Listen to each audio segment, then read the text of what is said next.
Hello friends, welcome to my YouTube channel Haru and Tanu. Chambakka Wine ആണ് ഇന്നത്തെ വീഡിയോയിൽ നമ്മൾ കാണാനായിട്ട് പോകുന്നത്.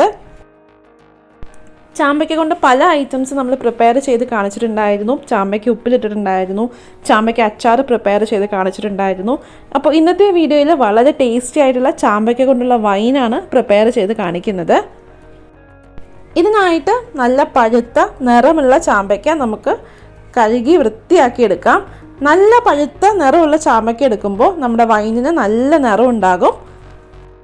അങ്ങനെ കഴുകി വൃത്തിയാക്കി എടുത്ത ചാമ്പക്ക ഇതുപോലെ ചെറിയ പീസസ് ആയിട്ട് മുറിച്ചെടുക്കണം. എന്നിട്ട് നമുക്ക് ഒരു ഗ്ലാസിൻ്റെ ബോട്ടിലിൽ ചാമ്പക്കയും പഞ്ചസാരയും ലെയർ ചെയ്ത് കൊടുക്കണം. ചാമ്പക്കയുടെ അകത്ത് ചെറിയ ചെറിയ കുരുക്കളൊക്കെ ഉണ്ടാകും, അതൊക്കെ റിമൂവ് ചെയ്തിട്ട് വേണം നമുക്ക് വൃത്തിയാക്കി എടുക്കാനായിട്ട്. ഈ ഒരു വൈൻ പ്രിപ്പയർ ചെയ്യാനായിട്ട് നമ്മൾ ഇതിലേക്ക് വെള്ളമൊന്നും ചേർക്കുന്നില്ല.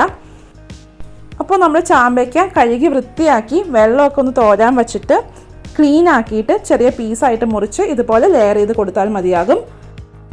1 കിലോ ക്ലീൻ ചെയ്ത ചാമ്പയ്ക്ക എടുക്കുമ്പോൾ 350 ഗ്രാം പഞ്ചസാര ഇതിലേക്ക് ചേർത്ത് കൊടുക്കണം. അപ്പോൾ ഇതുപോലെ ചാമ്പയ്ക്ക ഒരു ലെയർ, പിന്നെ അതിൻ്റെ മുകളിൽ പഞ്ചസാര, പിന്നെയും ചാമ്പയ്ക്ക, അങ്ങനെ ലെയർ ചെയ്ത് കൊടുക്കാം.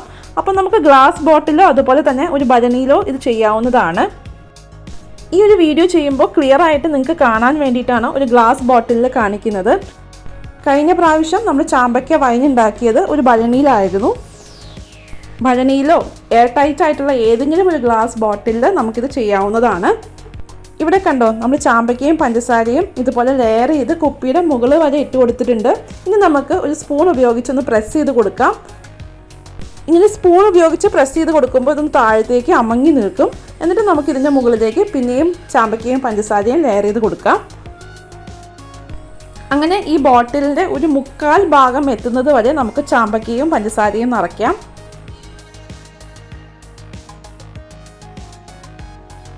രണ്ട് മണിക്കൂറിന് ശേഷം ഇത് കുറച്ചുകൂടി ഒന്ന് താഴത്തേക്ക് അമങ്ങിയിരിക്കും. ഏതായാലും കുപ്പിയുടെ 1/4 ഭാഗത്തോളം ചാമ്പക്കയും പഞ്ചസാരയും നിറച്ചാൽ മതിയാകും. ഇനി നമ്മൾ ഇതിലേക്ക് ചേർത്ത് കൊടുക്കുന്നത് ഒരു ചെറിയ കഷ്ണം പട്ട, ഇതുപോലെ ചെറിയ ചെറിയ പീസസ് ആയിട്ട് മുറിച്ചതും 3-4 ഗ്രാമ്പു എന്നിവയാണ്. ഞാനിപ്പോൾ മുകളിൽ വരെ നിറച്ചിട്ടുണ്ടെങ്കിലും കുറച്ച് നേരം കഴിയുമ്പോൾ ഇതൊന്ന് താഴത്തേക്ക് ഇരിക്കും കേട്ടോ. അങ്ങനെ 2 ദിവസത്തിന് ശേഷം നമ്മുടെ ചാമ്പക്ക വൈൻ ഇതുപോലെ ആയിട്ടുണ്ട്. നമ്മൾ എല്ലാ ദിവസവും തുറന്ന് ഇത് ഇളക്കി കൊടുക്കണം കേട്ടോ.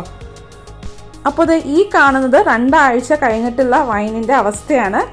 അപ്പോൾ നല്ല ഭംഗിയായിട്ടുള്ള കളർഫുള്ളായിട്ടുള്ള വൈനാണ് താഴെ പ്രിപ്പയർ ചെയ്ത് കിട്ടിയേക്കുന്നത്. ഭരണിയിൽ ഇട്ട് വച്ചിരുന്ന ചാമ്പയ്ക്ക ഇപ്പോൾ 21 ദിവസം കഴിഞ്ഞിട്ടുണ്ട്. നമുക്കൊന്ന് തുറന്ന് നോക്കാം. ഈ ഭരണിയുടെ ക്യാപ്പ് അത്ര ടൈറ്റ് അല്ല കേട്ടോ, അതുകൊണ്ട് മുകളിലൊരു ചെറിയ തുണിയൊക്കെ കെട്ടിയിട്ടാണ് നമ്മൾ സൂക്ഷിച്ച് വെച്ചിരുന്നത്. എല്ലാ ദിവസവും നമ്മൾ ഇളക്കി കൊടുക്കുന്നുണ്ടായിരുന്നു. ഇത് 21 ദിവസത്തിന് ശേഷം നമ്മുടെ വൈൻ ഇവിടെ റെഡിയാണ്. നമുക്കിതൊന്ന് അരിച്ചു നോക്കാം. അരിക്കാനായിട്ട് നല്ല ഡ്രൈ ആയിട്ടുള്ള ഒരു പാത്രവും അതുപോലെ തന്നെ നല്ല ഡ്രൈ ആയിട്ടുള്ള ഒരു അരിപ്പയും നമുക്കെടുക്കാം. എന്നിട്ട് നമുക്ക് ചാമ്പക്ക വൈൻ ഇവിടെ അരിച്ചെടുക്കാം. നമ്മൾ സാധാരണ നെല്ലിക്ക വൈനൊക്കെ പ്രിപ്പയർ ചെയ്യുമ്പോൾ ഈ നെല്ലിക്കയുടെ ആ ഒരു ചണ്ടി അഥവാ ആ പ്രിപ്പയർ ചെയ്ത് കഴിഞ്ഞിട്ടുള്ള ആ വേസ്റ്റ് കഴിച്ച് നോക്കുമ്പോൾ ഒരു ടേസ്റ്റ് ഉണ്ടാകില്ല. പക്ഷെ ചാമ്പക്ക വൈൻ അങ്ങനെയല്ല കേട്ടോ. നമ്മൾ ചാമ്പക്ക വൈൻ കളക്ട് ചെയ്തതിന് ശേഷം ഈ ചാമ്പക്കയുടെ കഷ്ണങ്ങൾ കഴിക്കുമ്പോൾ നല്ല ടേസ്റ്റാണ്. അതിലേക്ക് മധുരമൊക്കെ ഇറങ്ങിയിട്ട് നല്ലൊരു ടേസ്റ്റ് ഉണ്ട് കേട്ടോ. കണ്ടോ, നമ്മുടെ ചാമ്പക്ക വൈൻ്റെ നിറം നോക്കൂ, നല്ലൊരു പിങ്ക് കളറാണ്. നല്ല കളറുള്ള ചാമ്പക്ക എടുക്കുവാണെങ്കിൽ കുറച്ചുകൂടി കളറായിട്ട് നമുക്ക് വൈൻ പ്രിപ്പയർ ചെയ്തെടുക്കാൻ സാധിക്കും. നാച്ചുറൽ ആയിട്ടുള്ള കളറാണ്. ഈ വൈൻ കുറച്ചുകൂടി ഒന്ന് തെളിയാനുണ്ട്. അപ്പോൾ അതിനായിട്ട് നമുക്ക് അതേ ഭരണിയിൽ തന്നെ ചാമ്പക്കയുടെ ബാക്കിയുള്ള ചണ്ടി അഥവാ വേസ്റ്റൊക്കെ മാറ്റിയതിന് ശേഷം അതിലേക്ക് തന്നെ ഒഴിച്ചു വയ്ക്കാം. വാഷ് ചെയ്യേണ്ട ആവശ്യമൊന്നുമില്ല കേട്ടോ ഭരണി. വെറുതെ നമുക്ക് അതിലേക്ക് ഒഴിച്ചു വെച്ചാൽ മാത്രം മതി. 2 ദിവസത്തിന് ശേഷം കണ്ടോ, ഈ ഒരു കീടനും ഒക്കെ മാറിയിട്ട് നല്ല പ്യുവർ ആയിട്ടുള്ള വൈൻ നമുക്ക് കളക്ട് ചെയ്യാനായിട്ട് സാധിക്കും. ഈ വീഡിയോ ഇഷ്ടമായെന്ന് പ്രതീക്ഷിക്കുന്നു. നിങ്ങളുടെ അഭിപ്രായങ്ങളും നിർദ്ദേശങ്ങളും താഴെ പറയണം. Thanks for watching. ബൈ.